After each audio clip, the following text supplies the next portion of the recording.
Fellas, what's up? Keyshawn, Bomac. Are we ready? Oh, all right, I got it.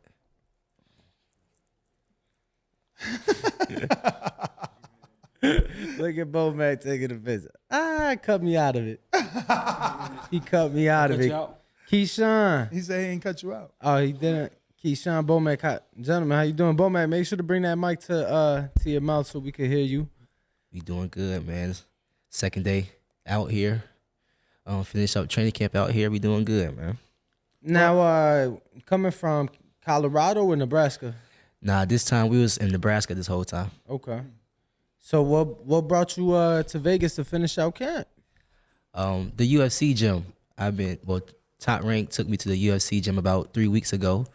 And they did like physical therapy on me, strength and conditioning, nutritionists. They even got masseuses there. They got everything there an athlete, especially a combat athlete, needs. And I'm like, man, we might as well just go back there for training camp. And of course, Bomac agreed with it. And shoot, we out here finishing up. That's amazing, but it's bittersweet, man. The UFC gym has been coming up in conversation with us kind of daily now. You're not the first fighter to visit it and use its amenities.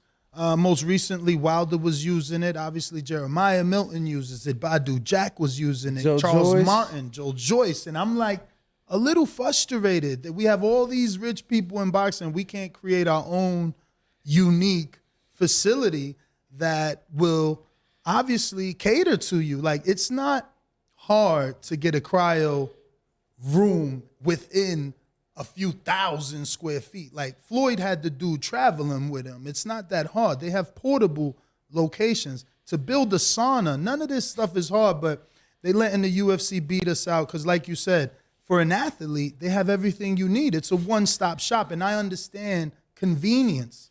Saving time means a lot. Like, nobody wants to travel 2 hours for sparring if you could get in-house sparring. So I get 100%. It's just, like I said, bittersweet. I would love to see boxing step it up and give the boxers what they need. In a perfect world, the promoters could come together and do that, since all fighters eventually fight each other, whether they're with PBC, Top Rank, or Dazn, they're going to fight. And having at least one facility would be great for boxers. I mean, Coach, what do you think? You have a pretty big gym over there. What do you think about boxing having a one-stop shop? Can you ever see that? Well, as you said before, you got PBC, you got Top Rank, you got Golden Boy, you got the Zone, and those promoters don't fight each other all the time. So what makes you think that they gonna let other fighters come in and work at their gym, or if they fighting somebody else say if they is fighting one of their fighters and they coming in and using their facility and getting better to beat one of their guys, and their main guy is not even using the facility. So I can't see that happening, Mm-hmm. Yeah, I mean, but at the same time, too, it's all a money thing, too. That UFC gym, everybody that's going there is paying big money. So whoever owns the boxing UFC Could charge gym the fighters. could charge the fighters, whether if he's fighting your fighter or not. You making money on both ends. Yeah, but I guarantee you, like, they ain't keeping the lights on from what they making for the fighters. You know what I'm saying? Like, yeah. But if you got fighters, you're going to have fighters coming there consistently, so the lights will stay on off And that that's gym. going to bring in endorsements, man. If you can tell potential sponsors, Deontay Wilder trains here, Keyshawn Davis is training here. That's a problem, right? Because then Keyshawn with Top Rank, they affiliated with one betting promoter, the PBC with whatever betting affiliate they with. So then, I've told you, I know you call it being optimistic. You got situations where he calls it being optimistic. I call it being delusional. Like, bro, come on. Like, we ain't gonna get that. We ain't gonna get this, And at the same time, if you got two fighters fighting, like if I'm fighting, it's a big major fight. If I see my opponent going there and I actually see him there, it's gonna be a little, it's gonna be a little confrontation there. Ain't good or bad. I mean, all promotion in boxing is good promotion. Well, you mean see him at the facility? Yeah, I'm saying like that's just scheduling conflicts. I'm sure if you're fighting, that don't work. Scheduling don't work, man, because you got some guys that don't even follow the schedule and people be come like, late. hell with them, man. I'm going in there because I know he in there, so I'm gonna go in there just to call conflict anyway. I hear you, and I know that is possible, but we know the UFC runs a tight ship. You can't even get in there without someone letting you in there. So it ain't like just walking into a gym. Like, it's a lot tougher than that. Yeah. So I don't know that anybody's going to go when they're not scheduled, especially if they're rival opponents. Man, regardless, champ, how you liking that UFC gym? Invite me, because is it doing everything it's supposed to be doing? It's good we touch on that topic, because that's actually a great topic to touch on. But in terms of the UFC gym, I love it. I was just telling Bomac that, and a partner that I work with, I love that gym, man. It's not just... Is it the recovery, though? I'm about to tell you, it's the atmosphere. Like, you walk in, oh, how you doing? UFC guys walking up to me, just paying attention to what I'm doing. Like, you know, us boxers, we got egos. Like, we ain't really trying to... But everybody in there, they like paying attention. They watching, like, oh, God, this dude works hard. Or, oh, he doing this. Oh, keep going type of thing. Like, it's positive energy in there. They playing music that I like also. It's like, it's just a good atmosphere in there. Like, it's nothing... It's really, to me, so far, haven't been there, there's really nothing wrong with that gym. And then you got recovery. You got the Normatec in there. Like I said, you got massage therapists in there. You got nutritionists. You got a station where they can make you smoothies at, and then put your powder stuff in there for your protein. They also got Thorn in there. You know, Thorn is like is medicine that, you know, combat athletes use. That's USADA approved. You know what I'm saying? It's also at the OTC. Also, I met like 4 different people that comes from the OTC, the Olympic Training Center. You know what I'm saying? So it damn near feels like home already. No, I get it, man. And again, that's why I said it's bittersweet. Because I feel like we should have something like that. But at the same time, I done met Kyle Lowry in there. The dude that played for the Heat, Bam Biyombo. Like, NBA players be in there too. It's not just bittersweet for us. It's probably bittersweet for the NBA players too. Because if they had a facility they could go to, they probably wouldn't be going to the UFC gym. You know what I'm saying? I asked. I was like, dang, y'all got NBA players coming here too? The guy said, yeah, they starting to slowly roll in. So really the UFC gym, just because it's UFC, is really open to all sports in my eyes. I think you know, it's cool though, because now you get to interact with other fighters, other athletes, you know, just regardless. You know, I've seen NBA players go to Bones out here, you know, they using a boxing gym out here. So now you get to interact and mix with other crowds. So I think in that form it's cool. And we get to see now NBA stars obviously have always been a fan of the sport, right? So I feel like you get now a chance to add Kyle Lowry as a potential Keyshawn Davis fan. You get what I'm saying? So, Right, exactly. Networking. absolutely. That's what it's about. But definitely a climate change from Nebraska to Las Vegas. Talk to me. Last time I was in Nebraska, it was cold as fuck. So talk to me about the adjustment. I was just telling Bomac that yesterday, literally. I'm like, yeah, Bomac, I'm going to have to get used to the weather out here. This joint is breaking me down. Wait, it's cold right now over there? Or not. It's starting to get cold. It's in the 70s, like 77, high, like 85, the highest right now. So you coming from that to 110 degrees, your body is not going to react the same way. You're not going to be moving the same way as you was moving back at home, because your body got to get adjusted for real. And I feel like, of course, what don't break you makes you stronger. So I'm out here, I'm training as hard, the same intensity I coming from Nebraska. I just feel like it's going to put me in just that much better shape, because the weather out here is scorching. Do you feel that, and I know you just got out here, but not your first time here. Right. Do you feel that the work, like the sparring that you get in Vegas, is more intense than anywhere else? Oh, definitely. We all know when it comes to California, when it comes to Las Vegas, when it comes to New York, those like real boxing states. Texas, you know what I'm saying? Nebraska, most of the time, all the time, we fly out our sparring partner, so we won't miss a step. We still flew out a sparring partner that I caught in Oklahoma to come out here with us in Vegas. So Bomac know how to get the job done at the end of the day. You feel what I'm saying? Whether we in a boxing state or not, we gonna get the job done. But Vegas is definitely more homey in terms of boxing. You got the promotion out here. You got really in Vegas, everything you need out here to promote yourself, to get better, sparring, running, the climate, it makes you like tougher in a way. I feel like Vegas is definitely home for boxing. How is it making weight in Nebraska though? This is you haven't done it in the cold just yet, Oh right? yeah. Oh. I was in Nebraska all year since I fought in December on the Lomachenko card. So I've been out there where it was -7 degrees, making weight. Is it harder to sweat in that type of weather, or you just got to layer up? Honestly, the gym be hot as hell all the time. We turn the heat on in summer.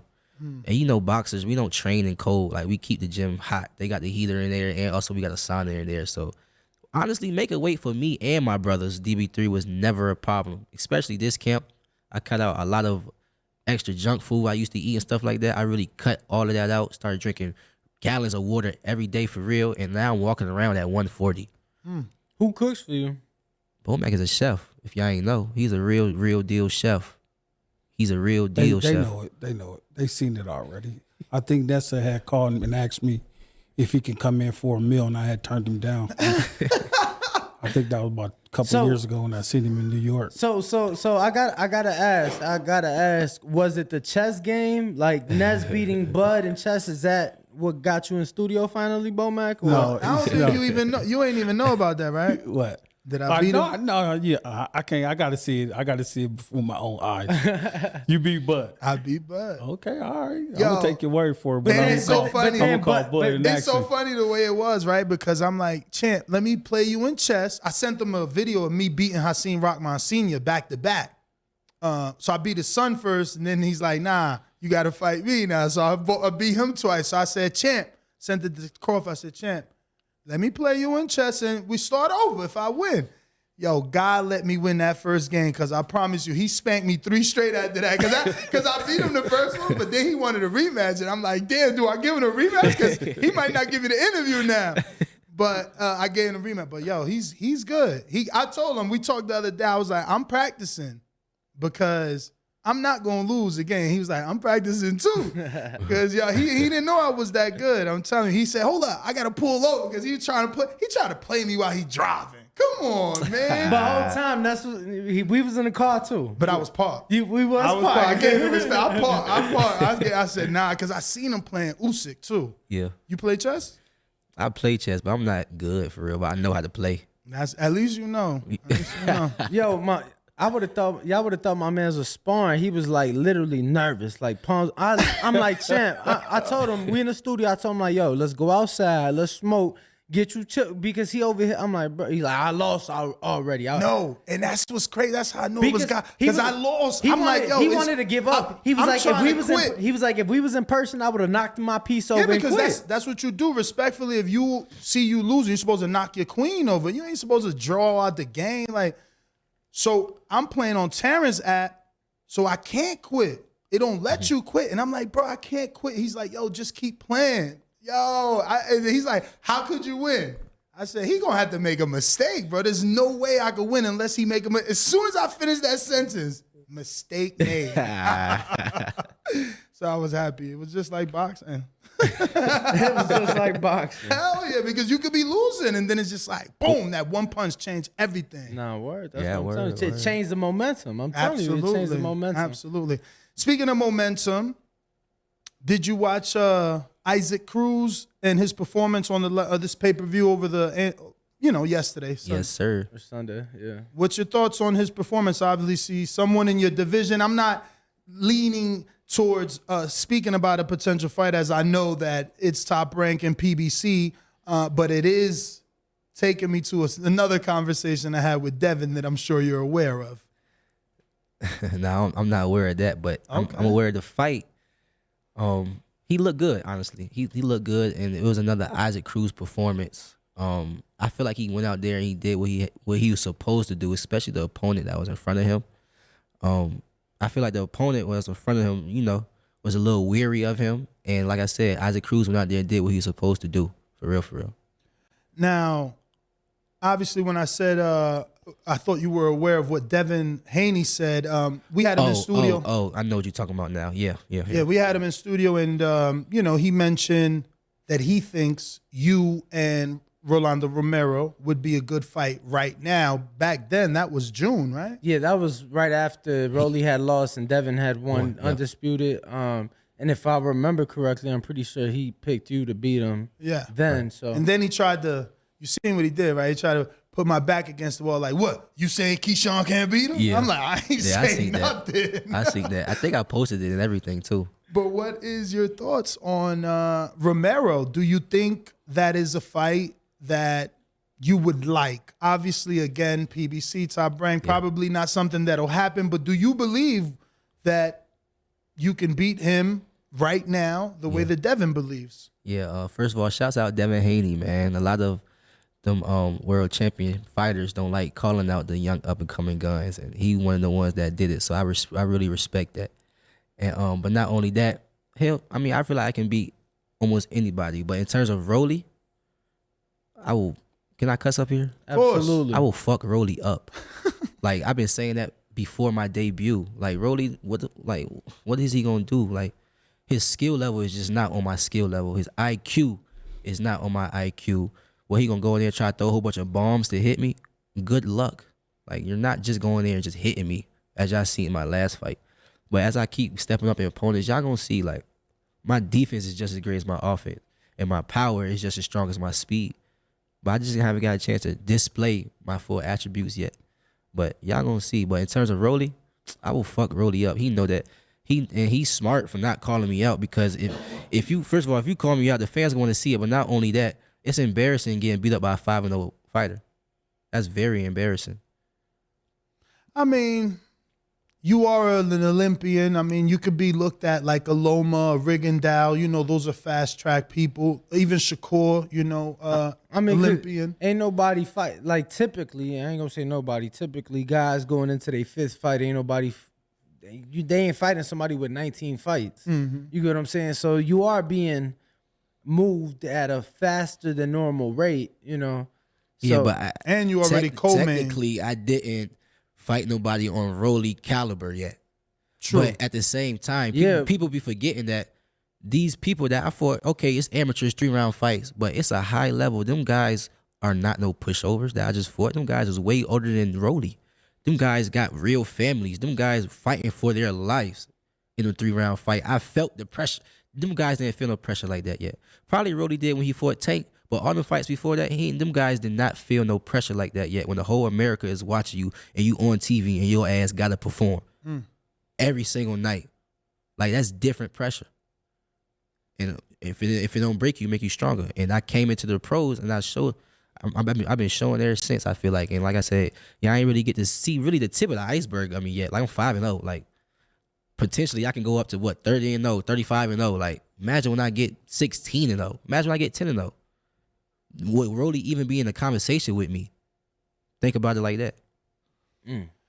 Good point. To finish off with him, obviously Tank Davis took to Twitter and he wants both of his former victims to fight each other. Do you gentlemen think that's a good fight? And that is a makeable fight because those are both on that PBC side. So, I mean, Isaac Cruz versus Rolly Romero, who you picking? Coach? I'm picking Cruz. What is it about Cruz? He just look like he just got a little bit more kill in him than Rolly. Yeah, Rolly is more of a Showman. run his mouth a lot and and try to do what he can while he in the ring. But Cruz, he real quiet. He go in there and get the job done. given Keyshawn. go ahead. I definitely got Cruz. Bomac hit it on the point. Is Isaac Cruz gonna go there and he ain't gonna play with him? I think it's gonna go a 12-round fight though, for sure. I think that'll actually be a great fight though, like something interesting to watch. I think Cruz will stop him. I think he'll stop him. I think he'll wear him down, then stop him in the later rounds. Coach, we've said it on the show. Obviously, both gentlemen have lost to Gervonta Davis, but we both feel that both guys their stock has risen in Absolutely. a way. Now we're talking about Rolly and potential big fights, and then Pitbull's got it on back-to-back pay-per-views. Do you agree that sometimes the loser in the fight can be a winner in a way? Oh, definitely that. It all depends on how you lose. You can lose good and you can lose bad, but both of them lost good because of who they fought. So, Well, I feel like Rolly lost bad though, Bo. That knockout, he was on every meme. He was getting clowned. So he might have lost bad, and he might have run in his mouth and all that. A winner, But they gonna want to see him. Hey, let's see what Rolly can do. Let's see what he can do again. Because he gonna get another opportunity. Yeah, because he get out the ring still talking shit. Yeah. Damn, man, you just got your ass whipped. So what? I don't give a fuck. And that goes back to when I was saying it's gonna be embarrassing losing to me, because if he lose to me, his stock not getting risen. Oh nah, Rolly is trash. I he still done- think it depends how he loses. I would knock Rolly out. Like I would knock him out. But so did Tank, and his stock went up. That's what I'm saying. So it depends how he lose. If he get 2 losses back to back, then it's gonna go down, and he's still gonna run his mouth, and then people gonna look at him like, that's just Rolly running his mouth again. You know what I'm saying? But if he win 2 or 3 more and keep running his mouth, then his stock is gonna rise a little bit more. You know, but. Put him in there with Keyshawn. Keyshawn stop him and shit right away. So let me ask you this. Okay, cool. Let me ask you this. So you say you stop him right now, right, Key? For sure. Okay, that being said, do you feel pressure would be on you? Because now Yes. Tank just did it in spectacular fashion in the last And fight. look what happened to Keith Thurman. Like you said, like he couldn't knock out Barrios, and Tank had that boy rolling around Atlanta. so So you know what I'm saying? You know, and not everybody can knock out everybody. Look, literally, he like Keith Thurman personal fucking bodyguard, because he saw the last fight before. I'm like, yo, throw him in there with boots. Oh yeah. Nah, he saw the fight. He like, nah. He But not ready. He need but another one. That's what happened. Now he fought a former Tank opponent. Those, it was comparisons, and I'm not just saying just with Tank. That's with anybody.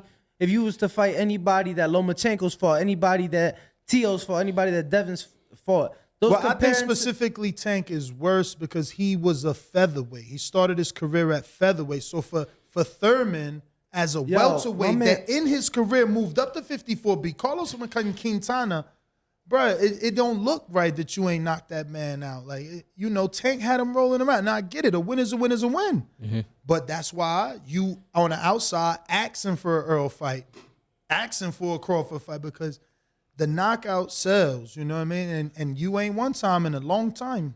And I mean, you stupid. And to answer y'all question though, the pressure of me going there and knocking Rolly out because Tank did it, I don't pay attention to stuff like that, man. I'm gonna go in there and beat Keyshawn. Like, people love me for me. People love how I fight. People love how I carry myself, and so on and so forth. I'm not going there and be like, I gotta knock Ramirez out before the 6th round because Tank did it. Like, no, like. If I go in there and go 12 rounds, y'all gonna love that 12-round fight. Oh my gosh, that was a beautiful performance Keyshawn did. Outclassed him, hit him with clean shots. Yeah, he didn't get the knockout, but just look how good he looked. I'm that type of fighter. You're not going there, fans not gonna boo me because it's a boring fight. Like, no. First of all, I'm in there on your ass. I'm in there trying to knock you out. I'm in your face the whole time. Almost like a Lomachenko, but I don't fight like Lomachenko. But Lomachenko's in your face the whole time trying to get something off. It's interesting. Even when it's a 12-round fight.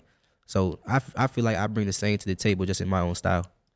Let's talk about it. Back-to-back co-main events. We saw you April 30th. We'll see you again September 23rd. Once again on Shakur's, Shakur's co-main event. What can the fans expect? It's only going to be a second fight of the year. I know you had to pull out the last one because of illness.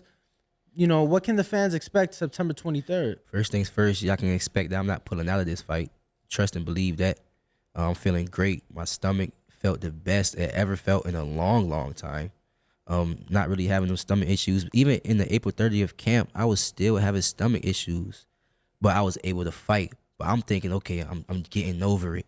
But I was wrong because I had to put out another fight. So expect me fighting. Definitely But what September is it 23rd. exactly?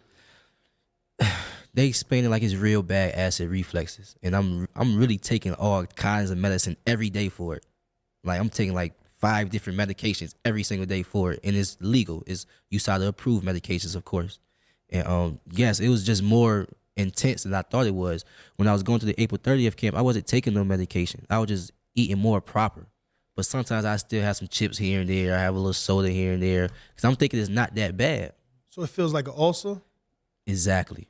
It feels like an ulcer when I actually start to get the throwing up. Like, when I get the throwing up, I'm throwing up for like 5 days straight. I'm up all night during the day. I can't. Actual food or just like liquid or foam? If I have food in my stomach, I'm throwing the food up. And after the food all going, now I'm throwing up liquid. Now I'm just gagging. Yeah.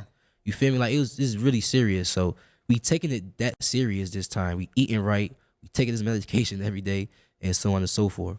But in terms of the performance, I feel like people starting to forget about me. Like April 30th, people was giving me so much respect, put me on so much high pedestals. When other guys fight, I don't think this guy can mess with Keyshawn. I think Keyshawn beat him. Now, since time been playing, I missed the fight. People haven't really seen me. You got other people brushing over me, basically. I don't think Keyshawn can get him. Keyshawn this, Keyshawn that. It's like, damn, y'all must have forgot about what I did April 30th.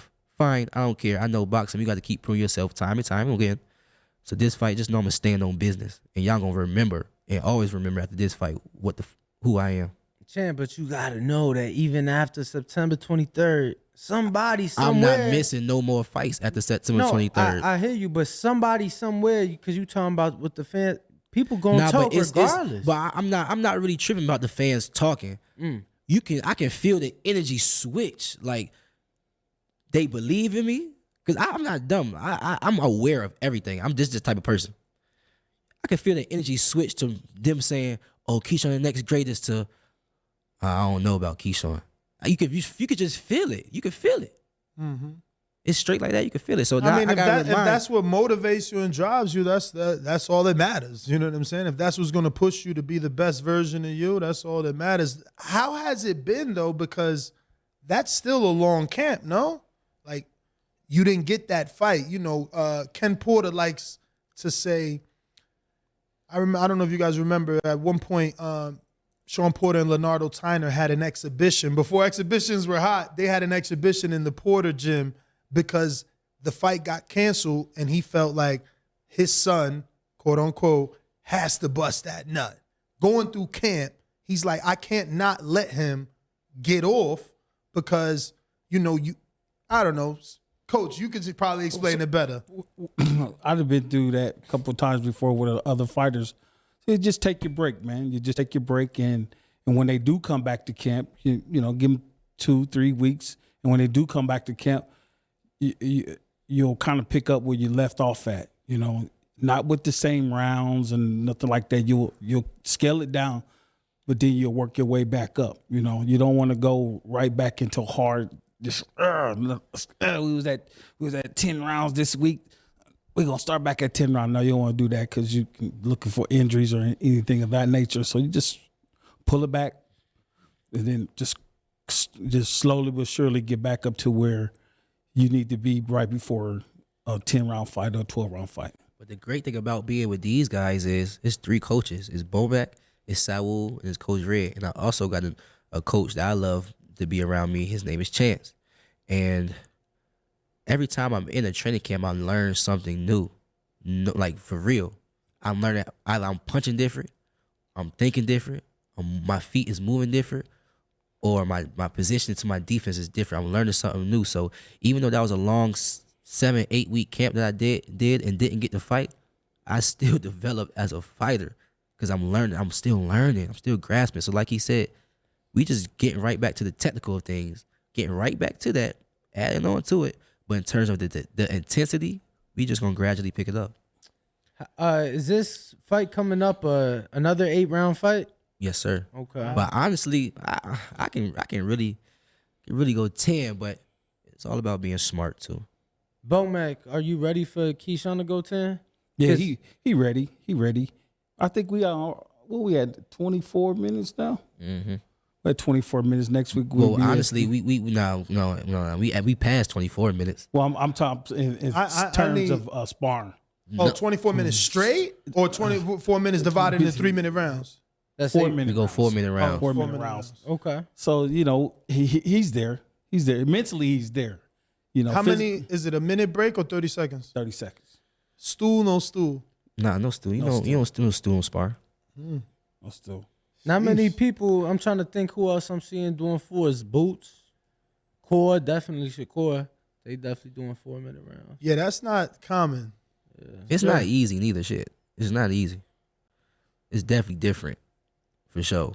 Now, Coach, what is the mindset there? Because I would look at it like my fighter's not going to fight harder because it's 4 minutes. He's going to pace himself now because he know he got 4. So now he want to think more. Now he want to box more. It's like this, because once they get to that 4 minutes in my mind, where I got 4 minutes in my mind, and then we do a thing, tester, incline, or whatever we call it. It's halfway, you know. So that means halfway. That means you got to pick it up. And so when they finally hit that 3 minute mark in sparring, you know, a week, 2 weeks before the fight, it automatically make them think, oh man, shit, I only got 90 seconds left. I kind of cruised that first 90 seconds. Let me pick it up. Judges always remember what they seen last. Always remember that. I've been a professional judge, so I always tell them, all right, come on, man, you got to pick it up. You got to pick it up. And mentally, they'll pick it up because they'll think to themselves, oh, only got 3 minutes. And the 3 minutes go by so fast. Yeah. You look up, it's like, fuck, the round is over with. Shit. Oh, shit. You know, some fighters take time to develop that, and some fighters get it right away. You know, so it's good. I feel like in terms of the fighter, when I first started doing 4 minutes, Bomac can tell you, I always push myself in anything I do. So I don't go in there and thinking, I got 4 minutes, I'm gonna take my time. No, I've been around them before I got to their camp. So I done seen Terrence Crawford spar hard for 4 minutes, and the rest of the guys, like you said, Shakur Stevens spar hard for 4 minutes. So I'm not getting there trying to take my time. I'm taking this serious, like as if it is 3 minutes. So when it comes to 3 minutes, picking it up is like, wow, you got another gear to you? That's crazy. You feel what I'm saying? So that's how I go into sparring 4 minutes. I'm just training to get to somewhere easier so it can be easy. So given that your last fight was the first scheduled 8-rounder, even though it didn't go 8, realistically, how many more 8-rounders do you guys think you get in before you do move up to that 10? Because the reason I'm asking about the 10, not that I'm rushing you, but those regional belts are being fought at, the 10 rounders. So just curious about that. Bo?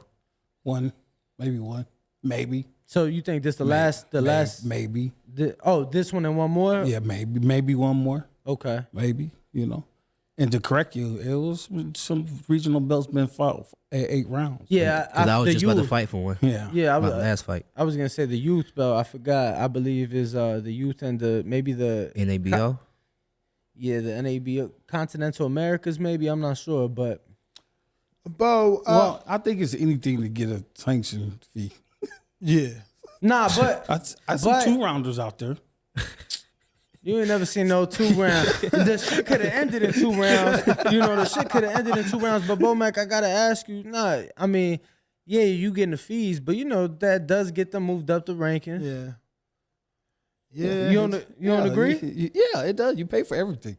Yeah, you gotta pay to play. Yeah. At the end of the day, you pay for everything. You gotta pay to play. Absolutely. So, what is it about Keyshawn? Is it the amateur background, him being an Olympian? Why do you think he doesn't need the traditional upbringing of a Canelo who had 30-something fights before he fought for like a interim title? Keyshawn is different, man. He's different. He's, how you see some fighters and you be like, oh, they special. He's special, man. He's special. He's different. So did you notice this when he came to visit as an amateur? Did you notice once you guys became fighter trainer and that relationship developed?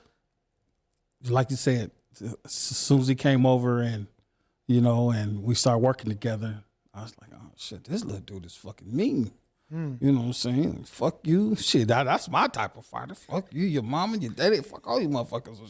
I like that shit, man. You know what I'm saying? Because you got to have that mentality when you go in there. Ain't no, oh, man, you my own. Nah, fuck all that, man. Let's go, man. Get their ass in there. Get their ass up out of there. You know what I'm saying? Simple as that. And let's move on to the next one. For real. And I like that, how he got that in him. He real chill, cool outside the ring, but when he turn it on, and I'm like, you hear that shit in the corner from me. I'm sure y'all done heard it. Man, let's go. Let's get it. You got to get it, and he got it. Now, I'm curious because obviously, you've been working with Terrence for so long. Working with Keyshawn being young, what do you see in Keyshawn that you did not see in Terrence when you started with Terrence? What, something that Keyshawn brings to the table that at the time Terrence did not?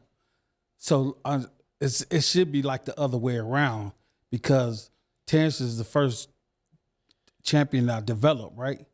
And so developing that from day one, from the amateurs all to where he at now, we both had to learn that. You know what I'm saying?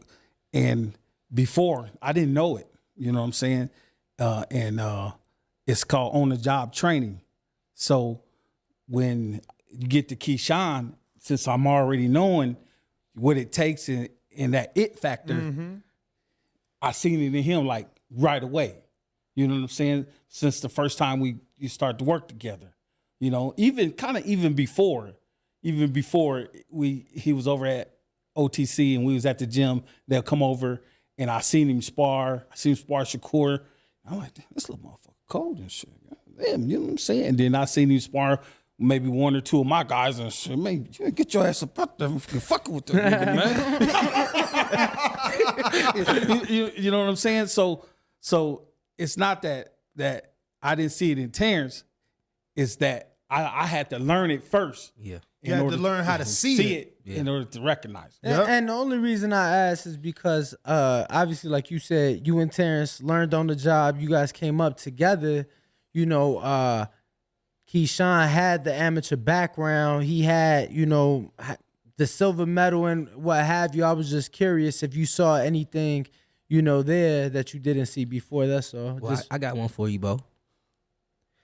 What you see, because we all know Kelvin, my brother, they starting to label him as a prospect now.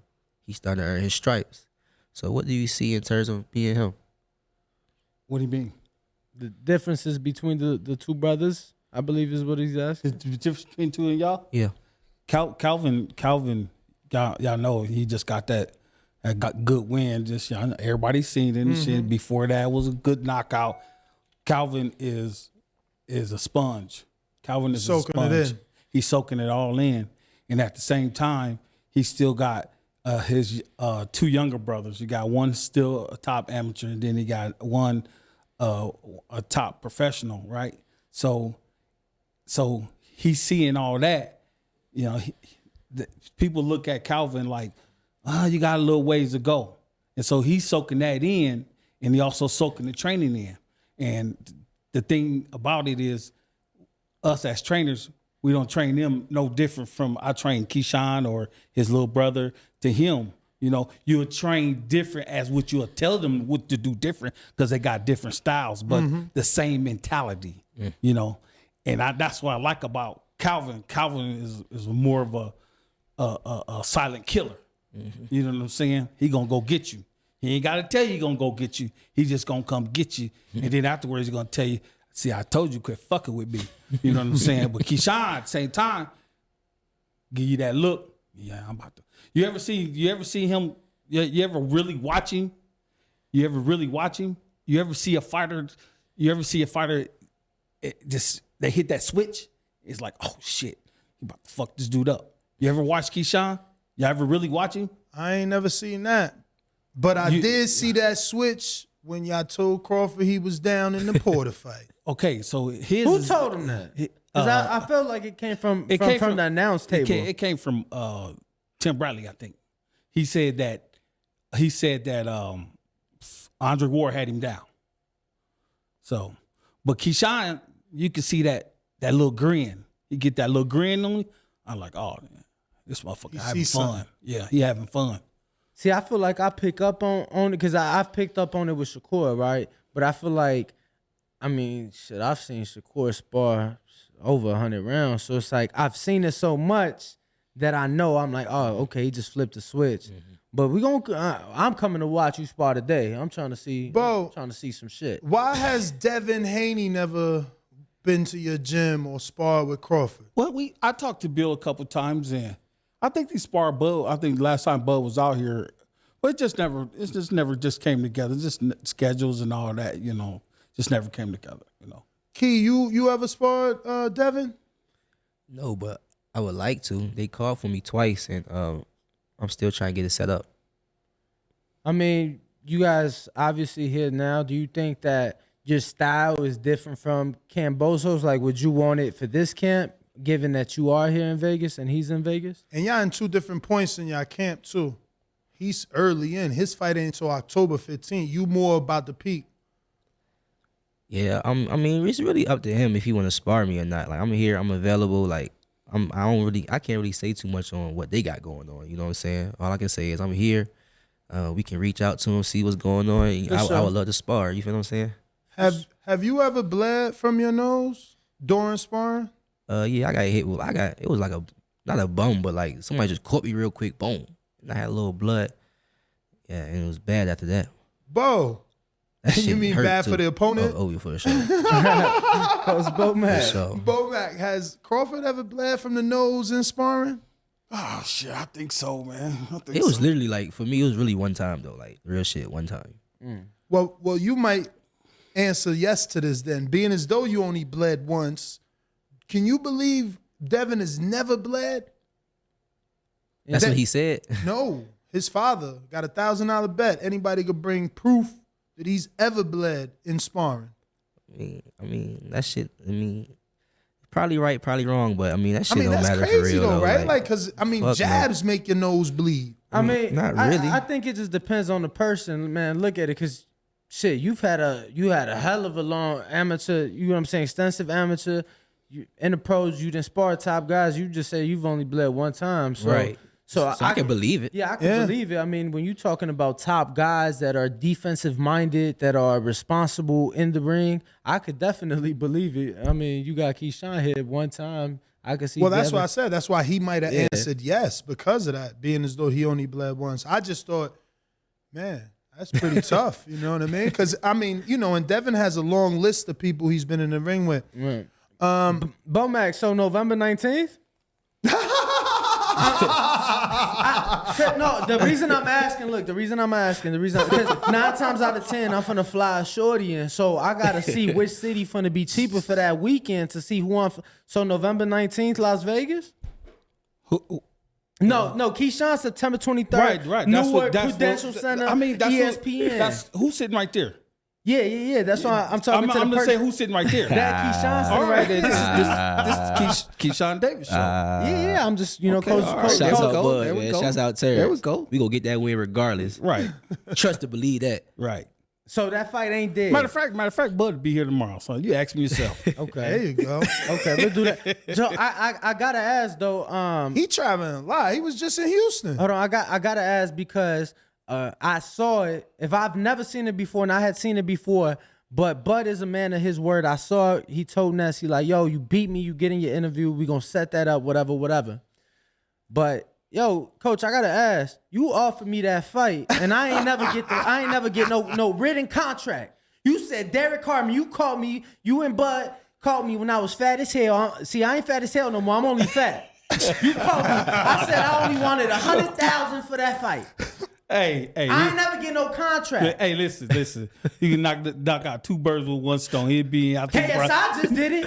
Let me be the first bout of the night. I get ready for November 19th. Tomorrow about 4 I o'clock. get ready for November 19th, goddammit. But no, I ain't gonna lie. It was 100,000 last time. It's $250,000 now. My price went up. You see where we at?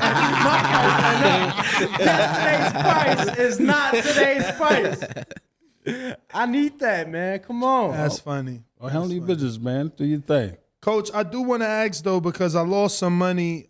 I bet on somebody that you stopped working with, and I want to know, was that his decision, or did you not see more in Heron? Because I thought he would beat Jaime Ortiz, Jermaine Ortiz. Obviously, that's because I thought Jermaine was typical Dominican. You know, Dominicans don't have the best rep in boxing right now. They're starting to change it, obviously, with these last 3 champions, you know. Well, last 2, and then the big win. I mean, I gotta ask you. I know you've seen it. Switch subjects? No, it ain't switching subjects. You talked about the Dominican that just beat who? Rayo Valenzuela. Yes. Who after your That's last number fight? 3, though. Who after your last fight tweeted this?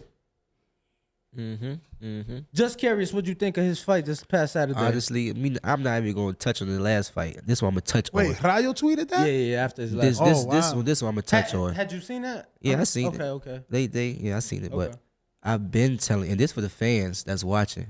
This is not for y'all. This for the fan. I've been telling y'all, stop comparing me to these 135 prospects. They're nowhere near on my level. I done been. What they trying to get to is trying to get to where I'm at now. Y'all didn't know these guys when they was 5-0, 3-0, their debut. Y'all know them when they're 16-0, 17-0, 20-0.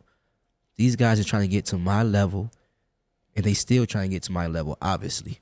So stop comparing me to these other prospects. Keyshawn in his own little circle. This is in terms of prospects, not the whole boxing, but in terms of prospects that's coming up, this is my generation. Everybody wants, this is my generation. Stop comparing me to these prospects. So, Jared Anderson, he's not in that conversation with you? I'm not saying he's not, but I'm saying this is my generation. Just like he said, Bud to be here. Ask Jared about me. Jared about me now. We did. Stop playing. He told us. Stop playing. He actually said you and Shakur. I think he called y'all like, I don't want to put words in his mouth, but when you look up to someone, kind of like big bruh, right? Well, you was there. I don't want to put words in his mouth. I don't remember what he said, but I understand. Jared, I always, honestly, I'm going to keep it real with y'all. I've been telling people that I look at Jared Anderson like, I tell people, man, Jared Anderson is like the heavyweight Keyshawn. I say that all the time. Jared Anderson is like the heavyweight Keyshawn. Jared Anderson is gonna be super great. I just messaged him on Facebook today. I can show you right here. I say you're gonna be greater than anybody ever expected. I just had to tell you that. This is today. Love you, bro. I appreciate that, and it's crazy because he said because I don't even want to be rich. He said I just want to be rich and unknown. I say it's crazy because I be telling people the same thing. Like, this is right now. I don't do no lying. Jared Anderson is going to be super great, and I'm not taking that from him. But when it comes to prospects in this generation, Keyshawn is on the top of that list, and this is my generation, straight like that. Yeah, he definitely different, man. I appreciate him letting me watch him train. I never seen a heavyweight outside of Fury train with ankle weights. So that was impressive, Floyd did it. Yeah, but he's a welterweight. Yeah, you're right. That's what I'm saying. Like a heavyweight that is actively trying to be faster. And I ain't gonna lie, like when we was at the OTC, when he was, as amateurs, a heavyweight and super heavyweight. He was a heavyweight, but we always wanted him to go up to super heavyweight because we already knew. Look at Jared now. Like if he was a real super heavyweight in amateurs, he would be dominant. But even when he was amateurs, he beating everybody in the runs. Like people my side, I'm keeping up with Jared, and then I kick off until my second gear to beat him. But Jared is like. He's not a regular, he's not an average heavyweight. Like before he got signed, I'm talking to top guys. I'm telling the whole top ranked staff, y'all know this y'all next great heavyweight. Huh? Who? Talking about Jared Anderson. You really think that, Keyshawn? I said, what, y'all don't? They say, he gonna have to show us. I said, I'm glad you said that because I bet he do. I bet he show y'all. This was before he got signed. Now look at Jared. Look at him. Yeah, no, I mean, and he's still young in his career too. I remember He's younger than me. Yeah, I remember literally his first two fights. I think pro debut was made when Shakur won a title in Reno, and then the second fight was here. And I'm like, damn, pandemic. He still got back. He already got 12 fights in 2 years.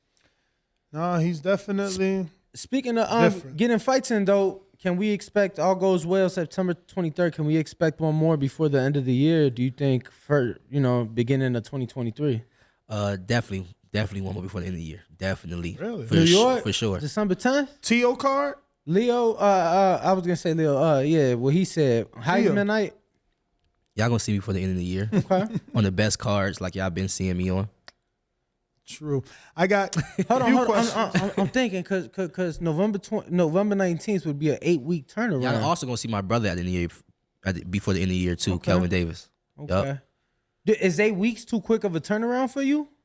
Hell nah. No, he young, man. Okay, Shit. no, I'm 22. I'm just asking because 23? Because I wish. No, it's not about the age. I'm just saying now you're fighting 8 rounders. Maybe Yeah. you wanted to take a little time off, Yeah. whatever. I'm just saying because I did the math. Holidays too, Thanksgiving and Yeah, Christmas. but no, November 19th is the Saturday before Thanksgiving. That's what I'm saying. That's 8 weeks. You know, you could take a week off, and if there happens to be a card that weekend, I'm just saying that It's too late. I see in your face. I'm good with body language. I got Ruin in 504 New Orleans. He says, "Do you think you'll be in title contention anytime soon?" Oh yeah, definitely. I was supposed to fight for a continental. I think it was continental NABO. Yeah, the end. Yo. I was supposed to fight for that belt back in July. So this fight technically was going. If I got a belt, I should be at least like top 15, right? Something like that. Nah, Top, for those, I think they do get you in the top like 20 at least. right. So something this like that. fight was going to put me at least the top 10. You know what I'm saying? So definitely expecting for me to be in a title contention or whatever like that, for sure. David Maldonado, who, in my opinion, happens to be the number one Teofimo Lopez fan, says, "What's up?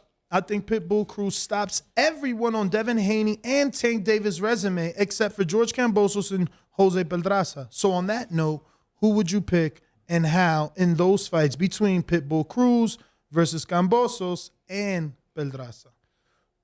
Pedraza at 40. That's a hell of a fight right there. Isaac Cruz and Kambosos. Bo? I think that'd I'm be trying to think of who action-packed. Kambosos is.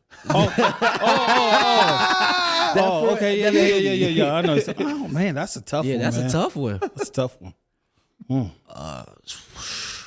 Now it all depends on who comes out. With what's the Australian? Yeah, it all depends on who come out because he didn't fought. What he won the title from Tio. Teofimo and then he lost it to Devin. Then you seen two different types of fighters, right? Yeah. So it all depends on who come out. But we ain't see him. Well, I didn't see him against a real strong pressure fighter like Isaac Cruz. So that's a whole different style of fighter too. So shit.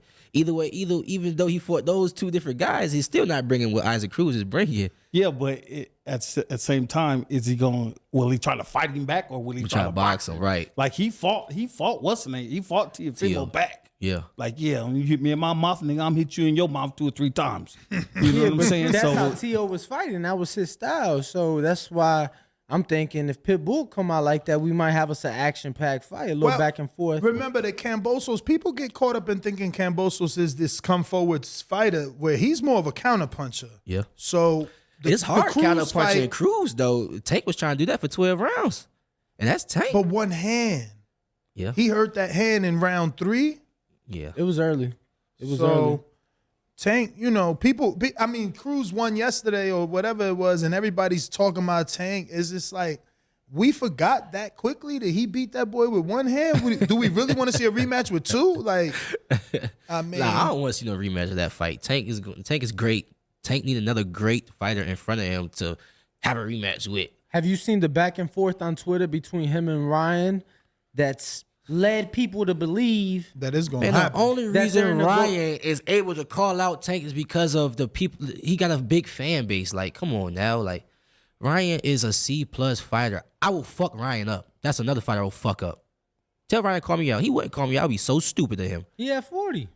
I will still fuck him up. Like, Ryan is not like Ryan. To me, it's not no threat. He's basic. He's coming with a jab and a hook.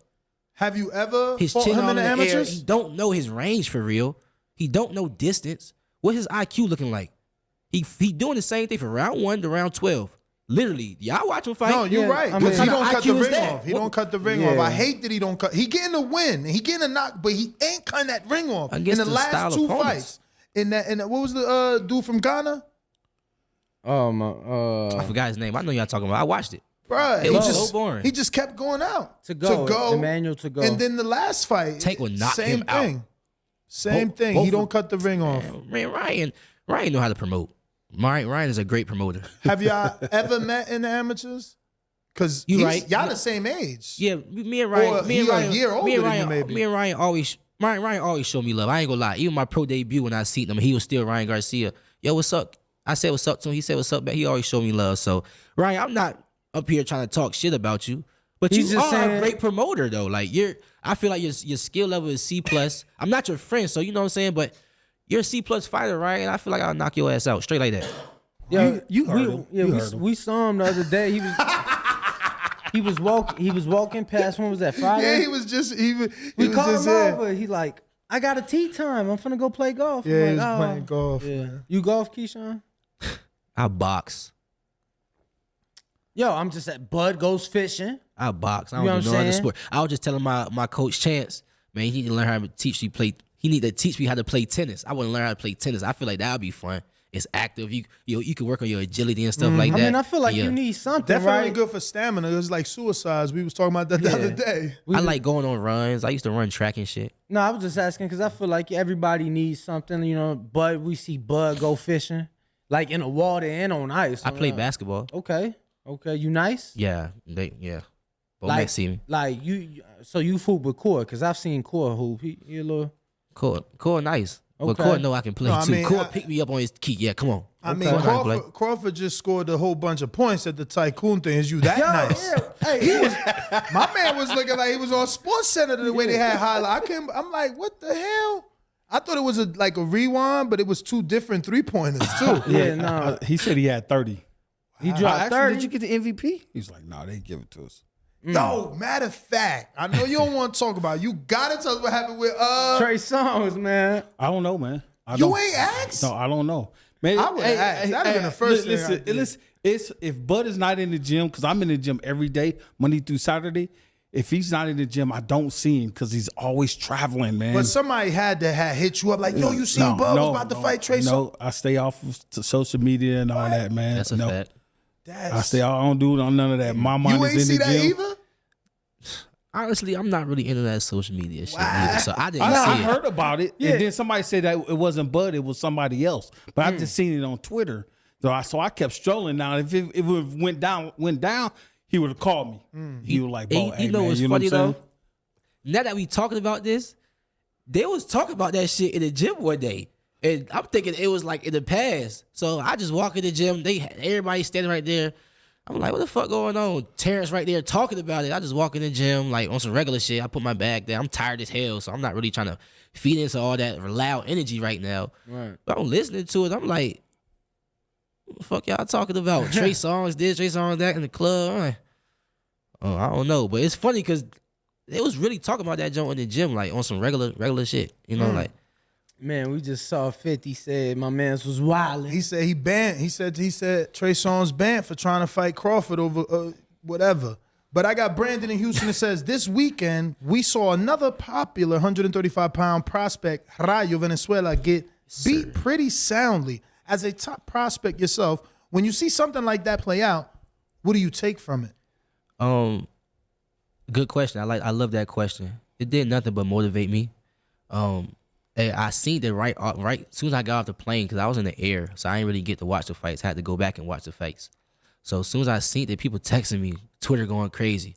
What the hell going on?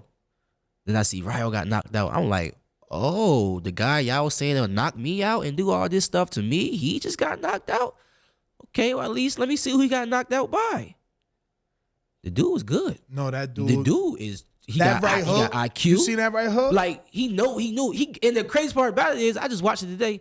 I ain't know Rayo dropped him before he got up and they ain't say all of that. They ain't why they ain't say all of that. That Rayo dropped him. I almost thought I needed a replay. I almost thought that was a dirty knockdown because I feel like dude put his hand down and then got hit again.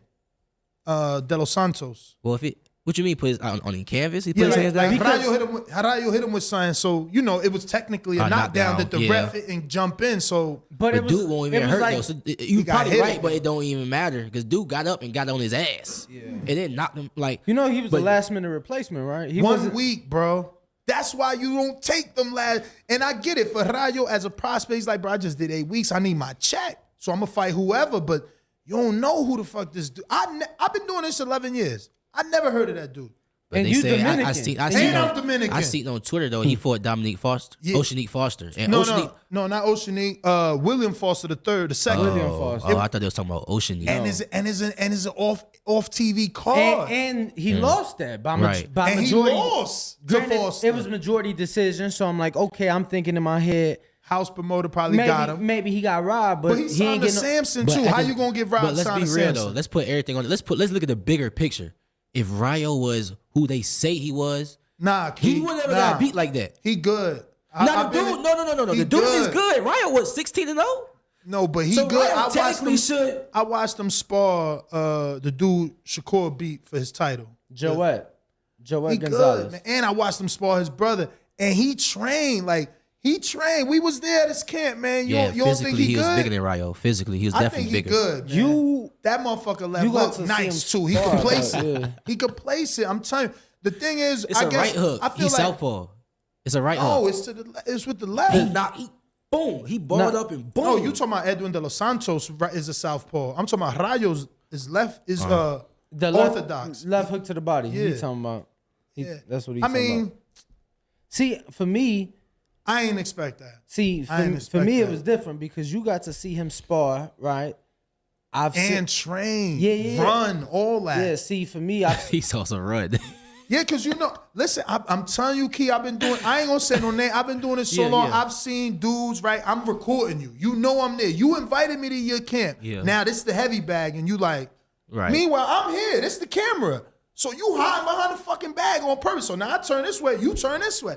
I seen dudes work. Look. I seen dudes stop, jumping rope. It's only 9 minutes. Yo, Motherfucker fight look, 12 Key, rounds. Key, What let- you doing? let me tell you, look. I seen dudes not run. Like I Yo, don't run. So look. when I do see a Jared Anderson put on some fucking ankle Yeah. weights, I'm like, oh, Yo. this boy for real. This one for real. I respect and guess that. what? Guess what?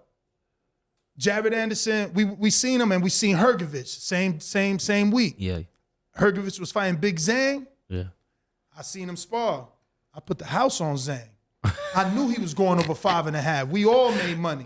You ain't gonna tell me that big boy ain't going over 5.5. I seen Hergovich. I ain't gonna say what I seen. I seen what I seen. The thing is, Key, that we just been in so many gyms and That we could tell, like I could tell if you Shakur or you not. If either you want, like Devin Yo. Haney. Tell him what Devin did. I still ain't seen that. Devin Haney could jump rope like he'll 150 yards, let's say, that way, then backwards and talk to you. 30 fucking minutes? I'm like, yo, I got off the ring like, yo, you notice he's still jumping rope. I've been counting him. It's 18 minutes past.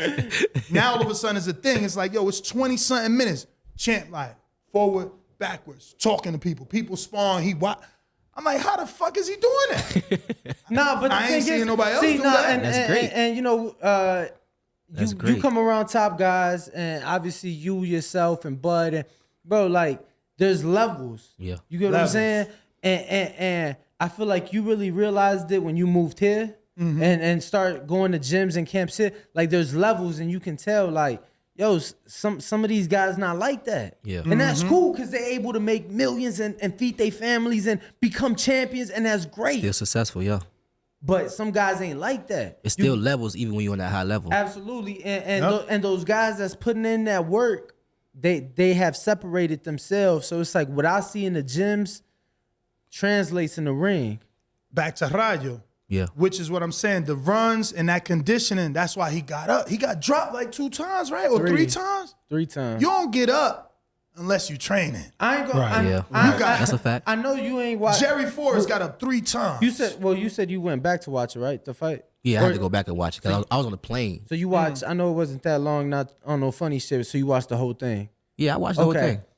I felt the way he was dropped and the way he got up. I'm like, yo, Too quick. Yo, this I felt like he had his legs under him. Like I really felt like he had that recovery. Oh, yeah. I was saying that on our live. Wolverine, like, recovery. He would get hit. He went down looking bad, get right back up looking okay. You know, but obviously I do believe it was stopped at the right time because, you know, it just come to a point too much of a much beat. punishment. Don't make sense. And that dude could punch, man. That right hook is, he whipping it too. You could tell he mean.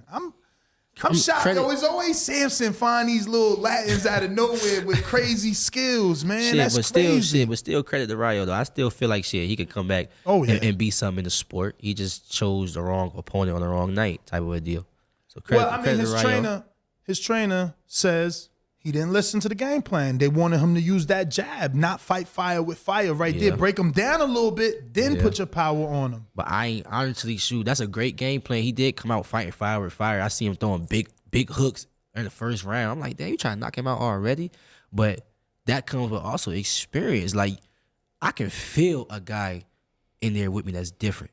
I can just feel it like, okay, yeah, I'm going to take my time with you. You feel what I'm saying? Even when I was sparring them high-level champions, I sparred the TF females, the tanks, and all of them. You can feel the difference. You can feel like, this nigga, he ain't who he say he is. Or like, oh, nah, he different. Like, real talk. And in the fight, that comes with, it really comes with experience. Seeing different, I done been to Tokyo. I done been to all over the world sparring. I done lost an international tournament. And then within that tournament, I was sparring everybody, punishing guys from 165 all the way down to 120 something. I'm getting the speed, I'm getting the power, I'm getting the different IQs. I'm seeing all that. So if I was in the ring with a last minute opponent and the dude was as good or technical as dude, I would have felt that. Well, nah, I'm gonna use my jab. I'm gonna make him walk into something. Cause dude opened up wild, crazy. You make him miss one time, he's opening up, catch him right there. But Rayo trying to fight fire with fire and got caught in between. So like I said, going back to what I was saying, stop comparing me with these prospects because I done been there. I done been there when I had to tighten up real quick in the fight. I done been there. I had to tighten up real quick. Like, oh nah, this nigga is nice. Andy Cruz. The first time I fight Andy Cruz, I'm like, oh, I fought Lazario Alvarez. I was 19 years old fighting Lazario Alvarez in Germany in the Chemistry Cup in the finals, and I lost a 3-2 decision to him. And I really thought I still won that fight to this day, but whatever. So I'm fighting Andy Cruz. I'm fighting him. I'm thinking I might just go in there, just beat him because Andy Cruz wasn't Andy Cruz at the time. He was starting to develop his name. So I'm fighting. I'm like, first round was going. I was like, all right, it was a close round. He gonna slow down. I'm gonna pick it up the second round. Picked up the second round. This dude was picking it up with me. So I'm in there like, oh nah, this dude can really fight. Hold on, you feel me? So I done been there on the high level playing chess matches or pressure fighter. I done been there. I done done that. Now we just on a different level doing it. We in a pro level doing it. Coach, gotta ask you, what's your thoughts on those last minute opponents? Yeah, them are scary, man. Them are real scary because you get guys in there that get desperate. They get real desperate, and then they trying to make a name for themselves. So, I mean, some fighters got to do what they got to do. Like you said, you got to pay. You got to feed your family. You got to get that check, man. Yeah, that's a fact. You've been in there 8 months. And now you ain't getting no check because he pulled out or whatever. That's tough.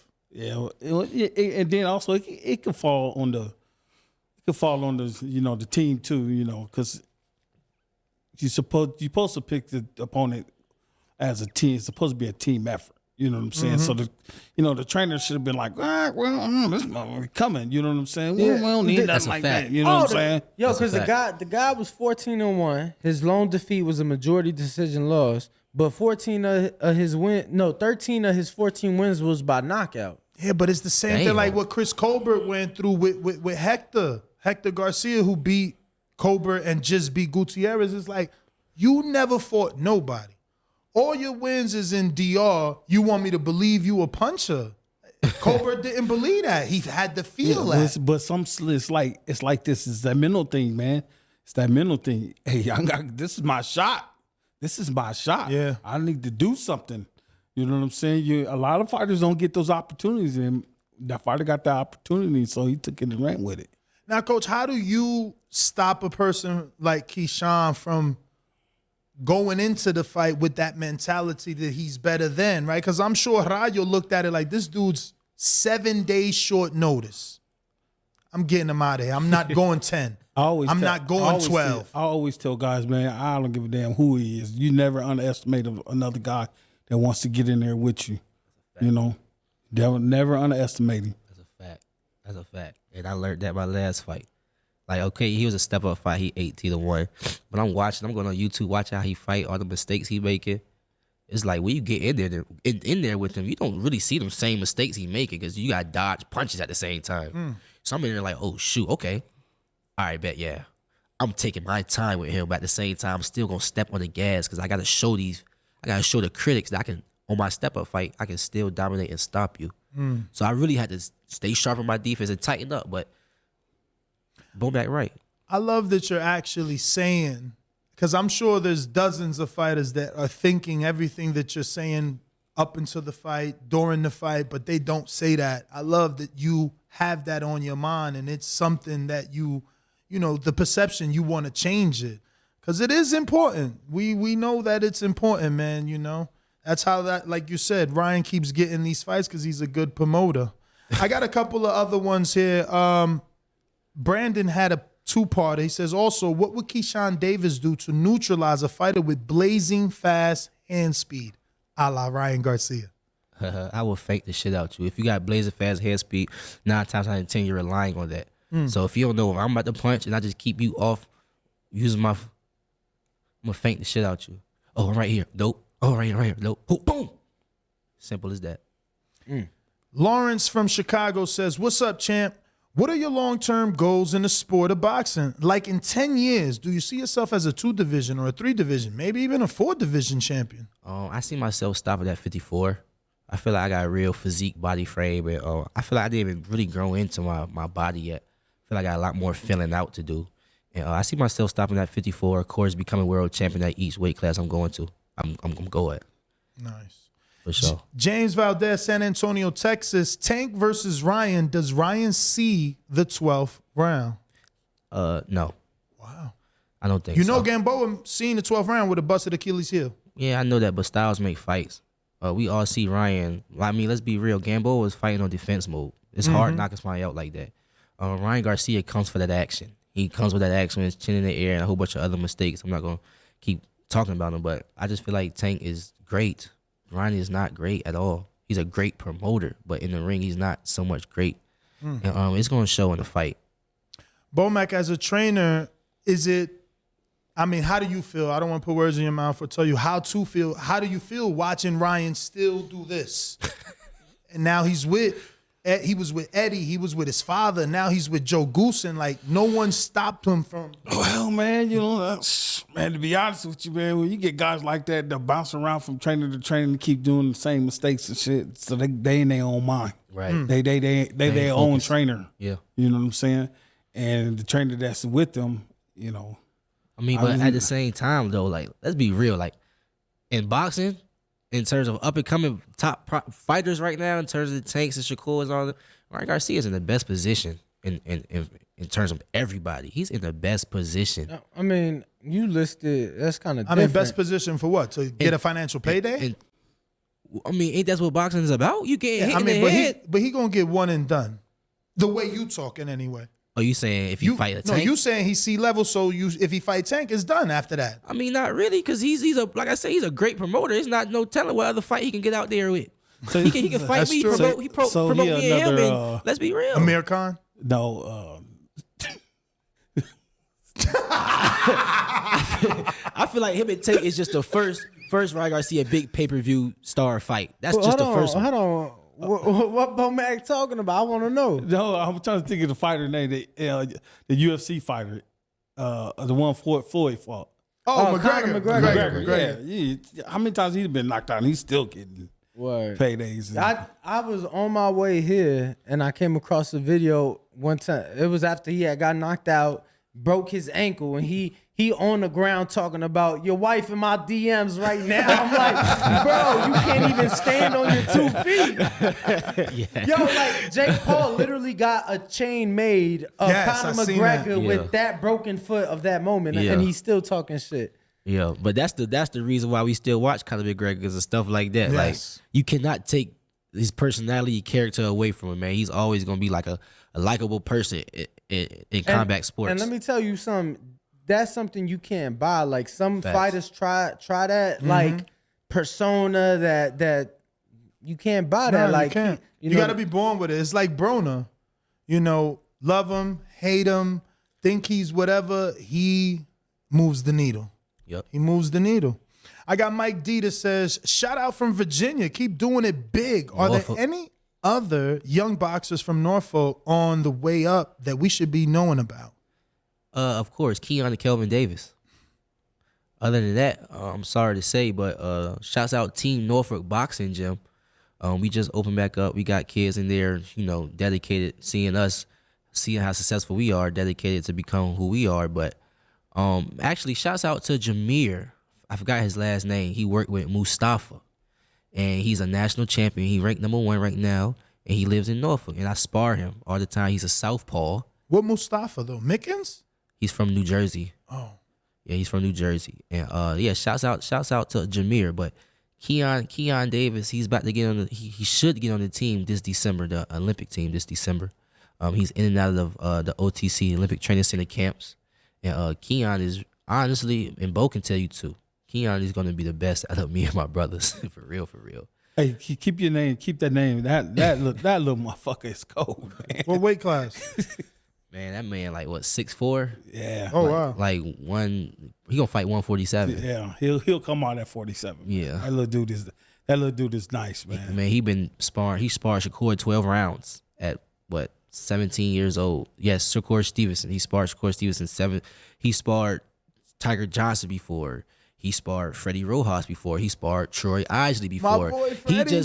He just a fighter that been in the I background. like Freddie. And getting all that great What work. made you say? What made? Because it ain't like, I mean, you mentioned like big names. Yeah, then you jump to Freddie. What made you mention Freddie? Because we've seen Freddie spar. And I like Freddie. Yeah, I I'm like talking about Freddie Rojas, right? Yeah. From Yeah, 'cause Houston, Freddie- right? Yeah, he from Vegas for real. Yeah, for he's real. from Vegas, but he Yeah. live out there He live now in because of the Houston now. James Prince thing. I like that kid. Wait till the world see him. He is something. Freddie They good. don't know what he got. See, I'm telling you. I'm a person that give respect when respect due. I don't care if 0 people know you. If I see talent like Freddie can fight. He gonna shock somebody when Freddie they give was him his number 3 in the opportunity. world one time. That first opportunity he gonna shock somebody. And that's what Kelvin Davis is gonna do. Cause Kelvin all this, Kelvin all that. All right, y'all think okay. Just know all this mean shit I got in me. The DB3 is we all like that. We just got different personalities. But when it comes to that ring, we don't fucking play with you. We don't. Yeah, y'all gonna see though. You heard him. Yo, I like this guy, man. Because this is not my first time interviewing you. And what's that phrase from New Jack City? You are, what is it? G Money said, motherfucker. Am I my brother's keeper, man? You do not forget to mention your brothers ever. I've noticed that. This is like our 4th interview, and you're not allowing your stardom to forget your siblings, and I love that, man. That's pretty genuine. I like that. Appreciate you, man. I got to ask, the amateur you was talking about, would it happen to be Jameer Cope? I'm silly for not knowing this, but I really do not know his last name. It's It's gonna good. be in your DMs He's in a a few. junior. He's not youth. He's a junior. He's he probably fight like in the 30s, in the 40s, probably in the 30s. But he's #1 for sure in the nation. No worries. I got 2 more, and we wrapping up. New York Bullet, actually 3 more, 4 more. Sorry, they sliding in. New York Bullet, but stop whenever you want if you guys have to go. New York Bullet says, "What's up, champ?" I think no. You said, "What are your dream goal overall before you retire in boxing?" Blessings, champ. I mean, I always say this. I'm gonna just keep saying it for real. I'm in God's hands. I don't know what He got planned for me. I'm taking it fight by fight, and I'm just living my life. I don't really have like, oh, I gotta do this before I end pro. Like, I'm not the person that's gonna be calling out names. I gotta fight this name. He just like no. I mean, I did with Lomachenko, but like if he retire, okay, bye. Like, I don't really have no real like whatever. I'm in God's hands. God is gonna carry me throughout this whole career, and whatever fight or whatever I do within this career, just know it was God's plan. Casual boxing fan, your last fight wasn't a normal outing, as fighters normally wait before a big challenge. With upsets like Rayo last weekend, how does your coaches and yourself prepare for something that could be unexpected? For example, last-minute opponents and or opponent that just won't lay down. But you both kind of answer unless you want to add a little more. I'm gonna say this. I'm gonna let Bomac answer. Bomac always says, "What beats ready?" What beats ready? Don't help. Let me think. What beats ready? Staying ready? Been there before. Doing it. Haven't done it. Been there and back. How long you been doing this, Bomac? 40-something years. 43, 44 years. Been there before. And So- I'm lucky So to have a coach experience. on this magnitude that been there before, that been there, that been back. Because I'm a fighter that coming into the game with hella experience. People expect so much out of me. So when I get a coach like this, and then like I said, 4 other coaches, Red, Saul, Chance, in my corner, come on, man. How did you decide? Were you vetting coaches, or did you automatically know from that one time you went to the gym as an amateur? Man, no, sir. I never in 1,000 years thought, and Bomac tell you the same thing, never thought I was going to be working with Bomac. But how we came up with the idea, it was a DB3 meeting. Man, see Keyshawn, this coach right here, like, he cool, but it's like he always just focus on you. He don't really know how to incorporate us. But this coach right here, he know how to incorporate us, but his system just not all that for real. So how many coaches was it that you... I wasn't bouncing around. Well, I kind of was, but I wasn't like publicly bouncing around. In the corner, it would still be the same. But behind the scenes, I'll be working with somebody different. But yeah, I probably about 4 different. But I never really like bounced around on Bomac type of a thing. It was like, nah, Bomac. Like me and my brothers, like it wasn't just me. It was me and my brothers, me, Kelvin, and Keon. Like, nah, I think Bomac, because he got the system. And it's not just him. He got Saul, he got Red, he got Chance. I think we should go with Bomac. One phone call. I think Bomac said so like, look, man, y'all want to mess with us?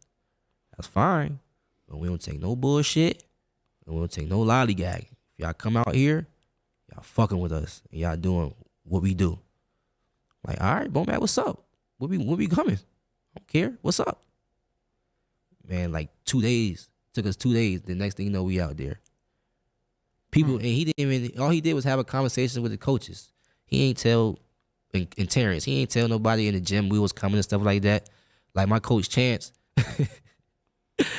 how I met my coach Chance was, he picking me up for the gym. So Bomac like, yo, come get my fighters to go to the gym. Chance like, all right. So I walk outside and shit. Bomac like, your Uber outside. I'm like, all right, I really think it's an Uber.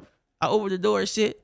The Uber driver like, oh shit, Keyshawn Davis. So you really feeling special. So I'm right. So I'm like, yo, what's up? I go back to my brothers like, yo, the fucking Uber driver knows me. But whole time, it was my man's Chance, man, and shoot. Ever since that first day, it really just felt like home. Like, just off the drive there, it was like, damn, we belong here. And it still feel that way. Where'd y'all drive? Y'all drove from what? Virginia? Nah, we was already, this is when we got to Nebraska. Oh, okay, we was in okay. Nebraska. Now, I got you. it had to been difficult, because I'm just assuming, though, I could be wrong, but you had to have been working with K being from that same area, right? Oh, yeah, hell yeah. K was my coach. Since you brung it up, K was my coach. Like, me and K still love me to this day. Me and K still talk on the phone to this day. K done told me one of the Cubans just had his pro debut. Like, we still check in. Like, he still love me to this day. Yeah, Andy's here. He know. Andy here? I mean, we seen him do an interview with Cuban Boxel, my boy Willie Suarez. Remember I showed you? Oh yeah. That he said was he here? He got out of Cuba. Hey, if he got out of Cuba, that's one step closer. Yeah. We're going to have to double check. We definitely watched it. That's sad we don't remember if he got out. Nah, you watched it. I was probably just there. And not, I and definitely not, went like this. and Yo, not look paying at Andy. attention. Yeah, I was yeah. I probably wasn't paying attention for real. All right, I got some more. It's just 2 more. Big Casual says, what up, champ? What's up, man? With you being from Virginia, do you think you will make an impact on boxing like AI made a huge impact on basketball? And how Mike Vick changed the NFL? 2 legends from Virginia. Thank you. That's a hell of a question. And to answer that, man, hell yeah. Ever since I got that, honestly, ever since I made the team in 2018, it been the hell of people trying to sign up for boxing. Yo, what gym you go to? Yo, this, yo, that. Like, boxing in Norfolk we didn't have boxing. We was just boxing. Like, we was just boxing. But once my peers seen what I did with boxing, they try to put their sons in that joint now. People older than me, like, yo, what about my son? This, that, and third. So yes, boxing in Norfolk is definitely in motion. We just getting started. So our level is just getting there. Like I said, Jameer is our only national champion that we have right now. But definitely, I'm gonna make a huge impact. Top Rank want me to go back to my city for my main event next year. That's gonna be a hell of an impact for Norfolk alone. To Virginia or to the MGM Harbor? To Norfolk. Bob told you that, right? Bob was sitting in the press conference after the fight of my last fight, Oscar Valdez Shakur. He said that in the press conference. Now, you spoke about a gym that reopened, and you made it sound as if that's your gym. I just wanted to get confirmation. Is that your gym? Yes, sir. I don't really want to say the location, but Team Norfolk Boxing Gym is definitely my gym. It's the gym I grew up in. It's the same coach that started me out in boxing. He's in that gym right now. Shouts out to Lewis Carter. Shouts out to Tyler, Coach Tyler. Shouts out to Spivey, man. Those are the three coaches that's in there working that gym. Best dad ever with the last one. He says, how good is Tank? What do you see that he does that makes him so great? From Baltimore to VA, we rocking together. Hi, DMV. Even though that's not whatever. Look at his story, first of all. Let's look at the bigger picture. Let's break it down. His story, like, coming from where he come from, I'm not going to, if you know, you know. Coming from where he come from, not just Baltimore, but his tragic story that he had to overcome to be who he is now and at this high level. And he's Tank. He's famous. Like, he's famous outside of boxing. That's great alone. And he's not doing it because he's a great promoter. He's doing it because he really can fight. It really speaks for itself. When something speaks for itself like that, it got to be great. Being as though that you sparred him and you said when you get in there, you can feel a person's energy. We've had plenty of trainers tell us that Tank is a great boxer. Not just this puncher that we see. He just hasn't, quote unquote, had to show it. I feel like you've seen some of that in the Isaac Cruz fight, especially with the one hand. He had to show his pivots and his boxing ability. But yeah, do you think he is a high-level boxer? Boxer, not puncher. Yes, definitely. Definitely. It wasn't easy for me to just go in there and punch on Tank. Like, for real. Like, I really had to set things up. And then when I did get careless, this when I was, 20 years old at the time, 23 now. So when I did get a little careless, a little desperate, or just moving a little bit too fast, he caught me. Okay, I ain't doing that shit no more. But at the same time, I'm getting that shit back. And I got it back. You feel what I'm saying? But Tank boxing IQ. Tank has IQ. Like, yes, he's a great boxer for sure. We've obviously interviewed people that say his power is different. Now that you say he caught you, Did you feel that? Or was you more like, oh, okay, this not what everyone says? Yeah, I was like that. I was definitely like that. But, I mean, at the same time, his power speaks for itself when he go into them fights. He moved up to 140 and knocked the 140 out. And then, like y'all said, 47 couldn't even knock that person out. So 8 ounces would definitely different from 16. Yeah, like, let's be real. Like, I have real power, like, no cap. I really have power. Like, I don't go in there and punch my hardest when I'm in there because I know I will eventually hurt you, and I'm not trying to do that to my sparring partner. So I understand it's a difference between 16s and 8s. Let's be real. If I was sparring Esteban Sanchez, just sparring my last opponent that I fought, I would never stopped him in sparring or nothing like that because I got 16 ounces. Even if I would try to hit him hard, probably wouldn't really stop him. Maybe a body shot, but who knows? But when you put him 8 ounces on, different. Like you get hit one time, your face gonna turn red. You feel your real knuckles on the 8 ounces. So I know Tank has power. Like I don't care if I felt that. Yes, I got hit with a clean shot by Tank. Yes, but I didn't feel it. But I know if I got hit with a clean shot by 8s, who knows? It's Tank. You know what I'm saying? Like, I'm being real. No, for sure, champ. For sure. I think those are all the questions. I don't know, Danny, if you have anything else. If not, it's time for a little intermission. November 19th? October. I mean, no, I think they said February 30th. Next year? February 30th. February only got 28 days. What they call it? February. Neverwary. Oh yeah, Neverwary. That's what they call it. And I mean, let me just throw this out there. I was born on the 28th, right before leap year, so I just had to put it out there. I don't know. Ask Bud when he get here. Special. All right. But If you want, I hear Bud's hold a on. mean kind of guy, so he don't have a problem like beating someone in their own backyard. What'd you say? I said I heard Buzz pretty mean, so I mean he ain't gonna have a problem beating someone in their own backyard, right? I mean, it all depends on where, shit. I'm just saying, don't you think as a coach who's been doing this 43 years, should us, the fight fans, the ones that built that fight out, should we be excluded? And that be for 17, 20,000 rich motherfuckers that could afford $1,500 seats? I ain't paying $1,500 seats, man. That's why it's called pay-per-view, sir. Bruh, but why can't I go to a stadium and watch it? Put me in the nosebleeds for $250. I'm all right. Still put them dudes down there for $1,500. Here. They got a stadium here, don't they? And you get like 1,000 tickets at $200 barely. Like this, they don't. You tripping? Come on, Danny. Why would- We gonna go through this argument No, again? no. They've never done a fight. They a ain't fight catering there. to us. Bro, you tripping? Floyd fights ain't catering to us in the MGM. You know that.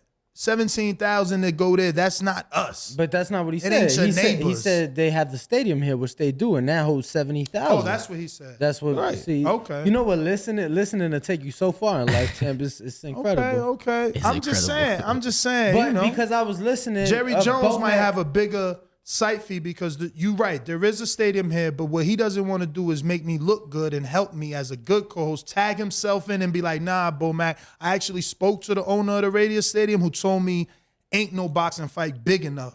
Tell him the fucking truth. He did say that. All right, then. Granted, Because that's the truth. Like, they don't Granted- even fuck with us. He granted- telling us Bud Crawford Yeah, So what if, versus what if Earl Floyd, ain't big what if enough. Floyd fight there though? That's not he No, not big enough for Of that. course he gonna be big enough. Of course he is. I mean, Floyd ain't never fight there. But the stadium wasn't open. Exactly. But I'm saying You know if Floyd turned around and say he fighting back, like he did already. Let's not forget, he already said 2 exhibitions, 1 real fight.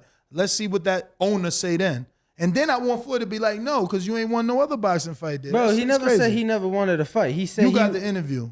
yeah. And what did he tell you? He said that right then it wasn't no fight big enough for it.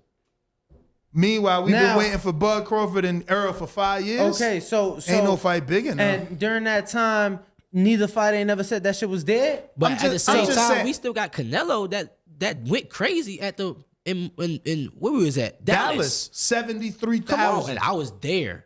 It I was, was- that much people yeah. there. I I mean, was I'm there just saying too, the but fact you the fact that talking- the Raiders owner, whatever, is saying it ain't no fight big enough. 1, he don't know boxing, and 2, he really ain't into it because he would know there's a fight big enough, and 2, he wouldn't be struggling and not know that there's a fight big enough. I'm just saying you trying to make a case for. I'm saying Jerry at least has shown us. Jerry, He giving site fee money. Jerry ain't got no fucking casino bringing in money, bro. The stadium time, Vegas is Vegas, no, and we gonna be. I here mean, all day. Canelo, like you said, Canelo ain't need a casino in Dallas. But we gonna take this picture with Keyshawn because me and Danny do not agree on this At all. topic. At Hey, all. shouts out DB3 man. Shouts out my brothers Keyshawn and Kelvin Davis. Give out their social media. My Kelvin Davis. So Instagram is Kelvin Davis _ Keyshawn is Keyshawn Savad. It's Davis backwards. Keyshawn Savad _ And my Instagram is Business Keyshawn. Also follow the DB3 page, DB3 Enterprises. Catch Kelvin before the end of the year. Keep your eyes on him. He's fighting before the end of the year. I'm fighting September 23rd. It's gonna be a massacre. I'm not playing with this boy. Expect probably 4-round fight, something like that. But it's definitely gonna be a massacre. 4 rounds.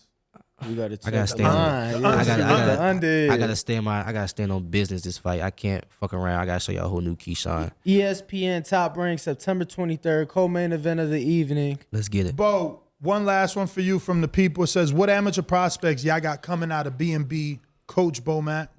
Ooh, man, we got 2 of them. We got Alan Pandora. What's his name? Fundora or Pandora? What's the Alan? I know his name is Alan Pandora. Okay. And then Carlito. I can't think of Carlito's last name. Yup, Carlito. Yeah. Shouts out Carlito and Allen. Well, let's cut to intermission and we'll be right. Actually, we can end it since Yeah, those we are can all wrap the up. super chats. We're going to go ahead and take this picture with Keyshawn and we'll be back tomorrow. That was a mess up. Be Yeah, back you fucked tomorrow that at up. 6 a.m. Bye. 6 a.m. Yeah, man, we Breakfast Club with Boxing Ball. What up, YouTube family? Don't forget to hit that like button. Subscribe to the YouTube channel. Help us get to that 1 million subscribers. We're on the road to 1 million. And obviously, we have other great content on our Patreon channel. So since this video is over, head on over to our Patreon and check out all the exclusive content or right here on our YouTube members.